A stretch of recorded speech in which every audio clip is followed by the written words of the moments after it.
Hi, I'm Reverend Diane from Unity of Naples, and I get to give you a little glimpse of what happened here at Unity of Naples on Palm Sunday. This is the bulletin, and you can see love and a palm, because Palm Sunday, of course, it's famous for that. Palm Sunday is the very beginning of what is called, in modern times, Holy Week. It's a period of time when Jesus rode in, and it was toward the close of his ministry. He came into Jerusalem to celebrate the Passover, but he knew what was going on. He had followed the scripture all his life. You know, he came to not to live by the laws, but to fulfill the laws. And so his life followed the Old Testament in terms of who was going to be the Messiah. But Jesus rode in a way that people didn't expect, even though it had been predicted. When he was in Ephraim, outside of Jerusalem, he asked two of the disciples to go and get him a colt, an unbridled colt. That meant a little donkey that hadn't ever had anything on its face. So that would be a donkey that would be really difficult to harness and to ride. But Jesus came to that donkey in the same way he approached life, and that he approached all people, whether they seemed to be well or they seemed to not be well. He approached the donkey with love. And with that attitude of that mind of Christ, of pure love, he was able to just slip onto that donkey and walk right into Jerusalem.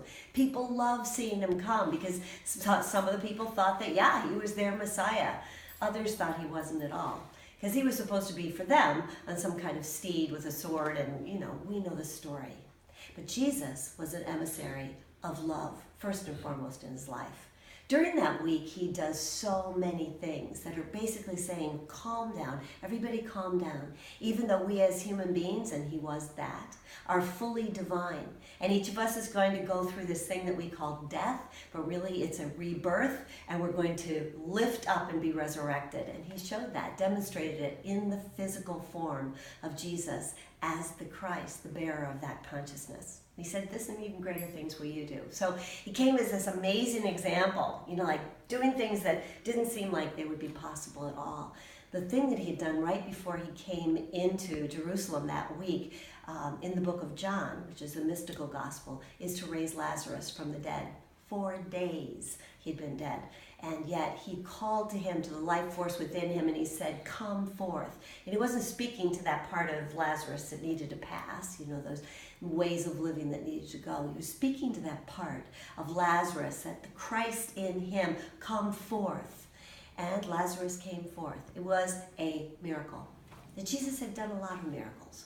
What was happening this week was different. What was happening this week was he was surrendering and showing you and me how to do that. And so on this Friday, we look at the 7 last words of Jesus and metaphysically interpret them, because there's a message there for us as we allow the stones of the tombs of whatever's been seemingly holding us back to roll away. Again, it's Easter, and for us to rise up, to just be lifted up in light and love. That's how it works. You are an Eastern being. I look forward to being with you on Easter. Services are at 7, 9, and 11 at Unity of Naples, with a big Easter egg hunt at noon. And we've got food during the day as well. We hope that you come on Friday at 7 o'clock for a beautiful way of serving each other communion. Jesus came to serve rather than be served, and he is serving you as love in your life. May you use that consciousness broadly this week. Happy Holy Week. God bless.